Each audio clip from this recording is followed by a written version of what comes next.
I'm Stuart Bloor. Welcome to episode 2. This is a very specific video. It's River Severn floodwater barbel fishing. So very focused indeed. Lots of bankside activity and of course tackle room based chat as well. But right at the start, I would like to say, if you enjoy my videos, I know ads can be a little bit of a nuisance sometimes, but I also run a small charity that works in Africa, and I've monetized my videos so that the finance goes directly into the charity. So if you could let the advertisements run, that would be very much appreciated. Anyway, let's get down to the river and get into the barbel. I'm on the Middle Severn in Shropshire. Just arrived 2 hours before dark, and then I intend to fish well into it as well. The river is about 9 feet up. It's falling, so I like it when those are the conditions that are in front of me. A falling river that's in flood, perfect as far as I'm concerned. Most important thing though in a situation like this is to choose your swim carefully.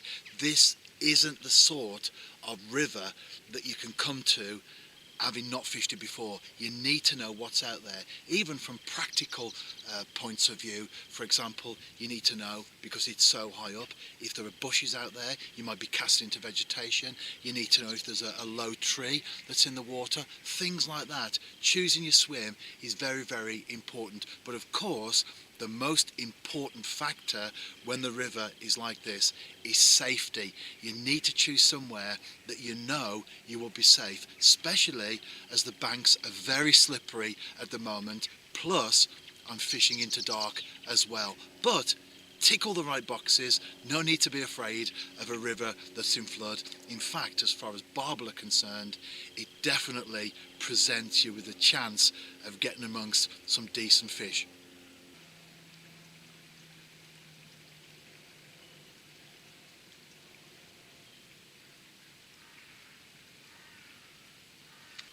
Couple of hours into the session and I've just lost a barbel.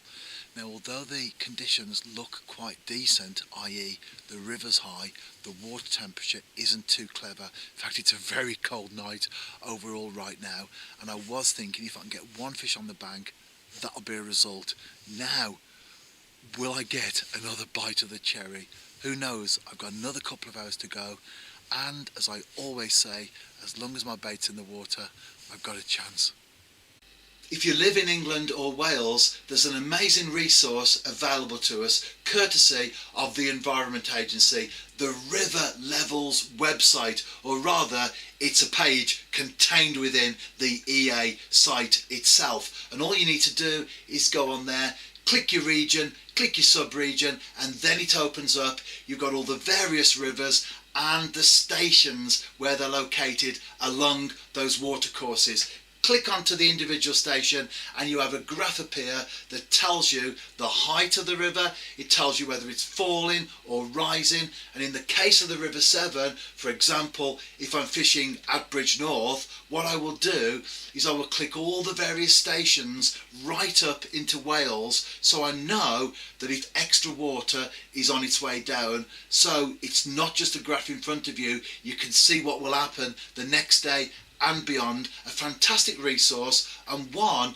that all river anglers should certainly be using and be aware of. And I'm amazed that in this day and age that some anglers don't know that it exists. You still get people posting on the internet, and it's not a criticism by the way, but you get people posting questions like, I'm thinking of going to the River Severn next week at Bridgnorth, what's the water level like at the moment? Or I'm thinking of going later today, what's the water level like at Hampton Load? And all they need to do is go on the site, click onto it, and you've got all the information available before your very eyes. It's one of my bookmarked favourites for sure.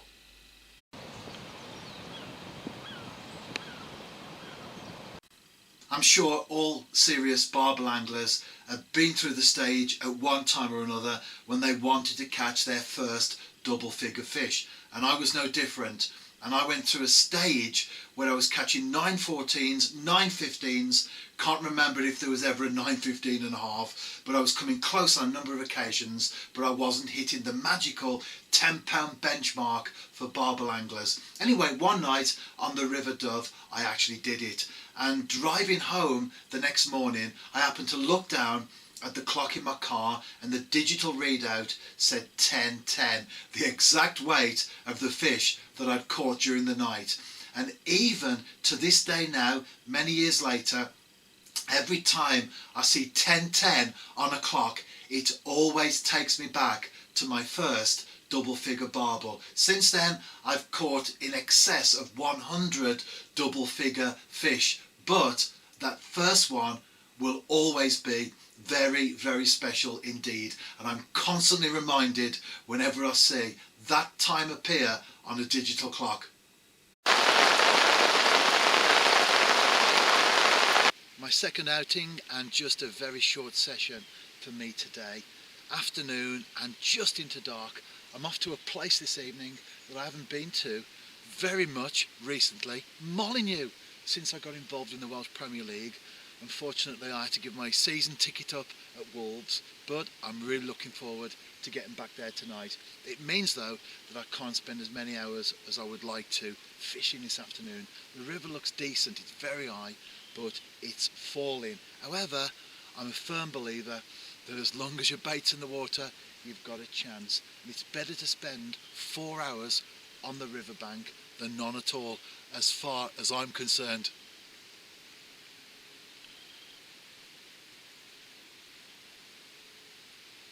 Right on dusk, and I'm into a fish, and it's a barbel. If you've never caught one, you might be thinking, how does he know it's a barbel? Well, if you have caught one, then you know for sure what's on the end of your line. And I'll tell you something, it knows where to go, because I've got some trees to my left, bushes overhanging. It's heading for there, but I'm doing my best to steer it away from the snag, and it's now out into open water. I know what's in front of me. That's why, as I said on session 1, you choose these sort of outings very carefully. So the river's well up and I know what's in front of me. Anyway, when I see you next, I'll hopefully have a barbel on the bank in the net, and I'll show you it in a moment or two. There you go, while it's still light. There's the fish, it's ready to go back, it's been resting in the net. That's important. If you catch a barbel, always make sure that they're ready to go back. They give their all, probably more than any other fish. They need to be nursed sometimes. This one was okay. The fight was fast and furious, but it wasn't a long one. I got it in quite quickly. That's what you want. And it's now going back happily into its watery home, none the worse for its experience.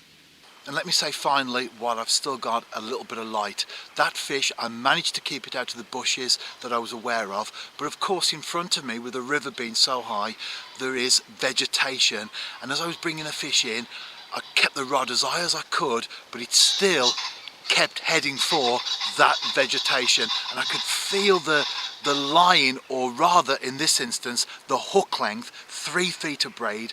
I could feel it as the fish was grating against the vegetation. Now no harm was done, I managed to land the fish, but I still checked the main line, and again no harm at all done there. It's important when you get a fish and you feel a little bit of grating, no matter how minimal it may be, always check your main line, or if you're using mono as your hook length, then definitely go over that, because even the slightest weakness in your line, whether on the reel or the hook length, next time you get a fish, that will be exposed cruelly and you could lose the barbel or carp or whatever. I'm barbel fishing now, but you could be losing the fish of a lifetime. I discovered a fungi growing in my garden recently. As a lover of British nature, I wanted to identify it. Now, I love the natural scene here in the British Isles. Birds are my favourite. That's probably the most experienced thing that I've got in my armoury. Fungi are a little bit further down the line, so I wasn't sure exactly what it was. I watched it from the start as it began to open up, and over a period of time I was consulting my fungi books, on the internet researching as well, spent some considerable time trying to identify it. I got it down to the family group and then maybe 2 or possibly 3 species, and it was at that point that I began to seek outside help. So there's a fungi group that I'm a member of on the internet, and I asked on there, can anyone identify this for me? And immediately people came back, told me exactly what type of fungi it was. And the point that I'm trying to make is that in life you can ask people from the beginning. Take fishing as an example. You could be coming to the River Severn, which is my local river, and you could say to me, put me in a swim, choose my bait for me, and even cast out for me and do everything, and you could catch, but you wouldn't know why you caught. You wouldn't know why you had fish from that swim rather than that one, because someone has spoon-fed you all the information. But the more you're able to work out for yourself, the more you know not only the fact that you caught some fish from that swim, but why you caught the fish. And life is just like that. If we go through life wanting to be spoon-fed information, we never really begin to understand ourselves, never mind the world around us. It's good to think, it's good to look inward, it's good to examine our hearts, think, why do we react in the way that we do to certain situations? Why does that situation really get me? Don't just blame people all the while. Don't just say, oh, it's that person that always annoys me. Ask ourselves the question, well, why do I get annoyed? And when we do, it's then that we begin to understand why we react in the way that we do. And more importantly, we're then able to put things right. So don't go through life, whether it's fungi, fishing, or more importantly, life's mechanisms itself. Don't go through life expecting other people to spoon feed us. Rather, work things out for ourselves. We'll always have a far better outcome and understanding when we do. You may have noticed a wardrobe in my tackle room. Well, got lots of stuff in there, including my bait cupboard. Now we're here, shall we take a look inside? As you can see on the top shelf, lots of bait dips there, glugs and pop-ups as well. Then I've got boilies, which of course Frankfurter sausage, using those for my winter barbel fishing over the next couple of months or so. Then pellets, and finally on the bottom shelf, ground bait. It's a great place to store my bait, keeps it all nice and tidy. I can access it. I can also see what the stock levels are like. It looks as if there's a lot of stuff in there at the moment, and there is, but the sort of fishing I do, well, I soon get through it very quickly.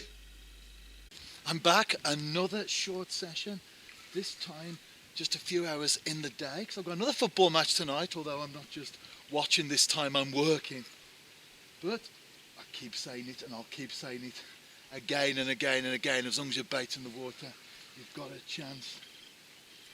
Not a particularly big fish, but hey, they're all very welcome indeed. If you notice just underneath me, I've got an unhooking mat, and I'm kneeling down as well. That's the way to go with barbel.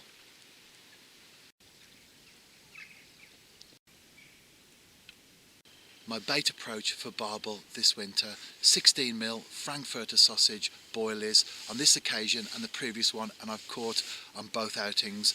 I've put loose boilies out quite close in, it's a lot of water in front of me, and I'm fishing a hook bait with a hair rig size 6 grip tip hook, I am soaking and dipping the boilie as well on the hook. Just gives me that little bit of extra confidence thing. And whether glugs, bait dips are just a confidence thing or not, I believe they aren't. I believe they work. The thing is, confidence overall is a big part of angling, and that's why on these sessions I can turn up with just the Frankfurter sausage boilies. I don't need a plan B or a plan C or whatever it might be. I've got absolute total confidence in these baits, and that's a big factor.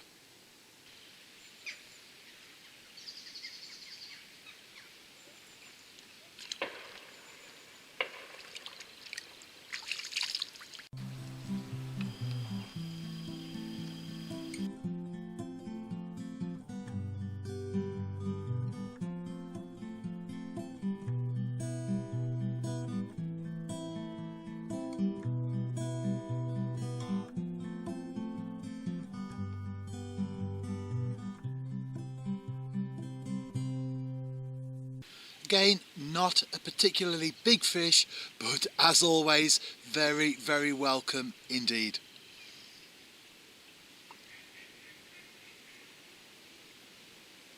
You often hear barbel anglers talking about flooded rivers in the positive.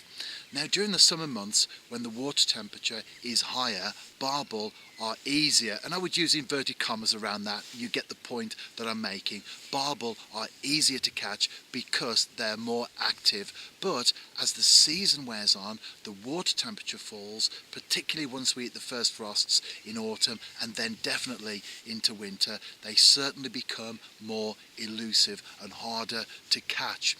But the dominant rain-bringing wind direction in the UK is from the southwest. So when that comes in, it brings warmer water. So not only does the river fill up, but also the water temperature rises as well. And especially during the winter months, it's not just the temperature, but the temperature trend that's important. And so over a period of time, as the water temperature falls naturally during the colder months, it may go to 6 Celsius, where barbel are harder to catch.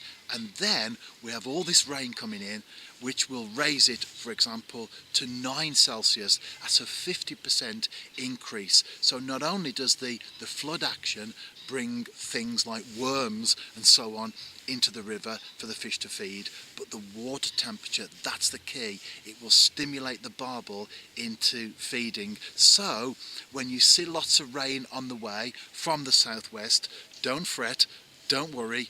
Get your barbel rods out, get down your local river and give it a go. If you've watched my angling videos regularly, then you'll know that I've often made the comment that angling is the perfect platform from which to view the natural world. And I'm a keen angler, obviously, and also very keen on British nature, and the two go hand in hand as far as I'm concerned. And especially the sort of fishing that I do, I can usually take binoculars and take in the world around me, but I also enjoy the natural world in its own right. I don't have to be fishing to take in what's going on out there. And one of the things that I do, I'm a great believer in killing 2 birds with 1 stone. I've got a Bedlington, she loves her walkies. I've got a place called Turleshill, which is just around the corner from where I live. So I grab the Swarovski, grab the Bedlington, go for a walk and do some birding and nature spotting in general while I'm over there.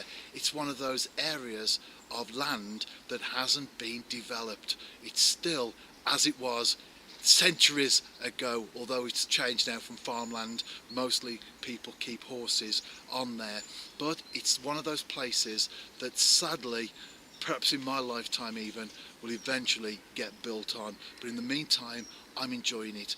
Not great for birds, you don't see rarities all the while. It's not a managed nature reserve. If I go and I see missel thrush or green woodpecker or common buzzard or a flock of goldfinches or bullfinches, then that's usually the highlight of my visit over there. But in the last couple of years, I've seen a merlin, I've seen pied flycatcher, spotted flycatcher, sorry. I've seen snipe, all birds passing through, winter or summer visitors. They're here today and literally gone tomorrow. But it's about enjoying it. And maybe you've got that sort of place on your doorstep, your local patch, as birders like to call it. Might not have great highlights in the way that people travel up and down the country to tick particular birds, but it's all about enjoying what's out there on our doorstep. And me, for one, well, I certainly enjoy it. And I've been over here this morning and I've seen mistle thrush, I've seen goldfinch, I've seen blue tit, coal tit, grey tit, a couple of foxes in the middle of the day making the way across an open field. I love the great outdoors. I hope you've enjoyed the video. I've certainly enjoyed doing the clips, whether on the bank or actually here in my tackle room and putting them together. If you have enjoyed it, why not share it? There are links here on YouTube, social media links, Twitter, Facebook, Google+, etc. If you do share it, that would be really appreciated. And of course, finally, out and about yourself, tight lines, and I'll be back next Saturday.